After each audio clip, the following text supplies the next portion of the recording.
لگائے، اب توری غزہ میں کوئی تہمت نہ لگائے، اپنوں کے ہیں سب خواب جدا من میں رہنا ہے۔ میرے معزز اساتذہ اکرام اور میرے ہم مکتب ساتھیوں، السلام علیکم۔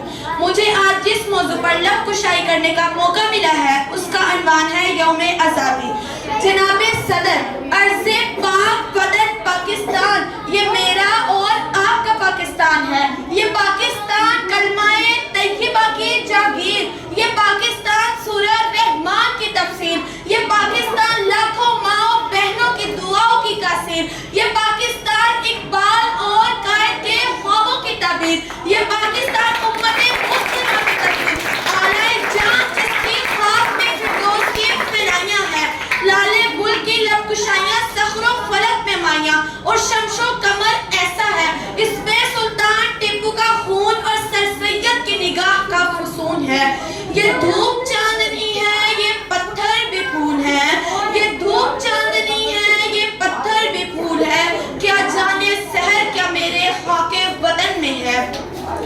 جناب صدر، اس کے در و دیوار ہمیں اس لیے پیارے ہیں کہ اس کے حسود کے لیے کیا کچھ نہیں کیا گیا۔ خوابوں خون میں لتری ہوئی جونگیں، مسلسل تاریخ داستان طویل کا ایک گلگدار باپ ہے۔ یہ سلسلہ سینکڑوں رشتوں رانا چہروں کی فصل کٹی، تب جا کر دامن محتاب میں چاندنی کے پھول کھلے تھے۔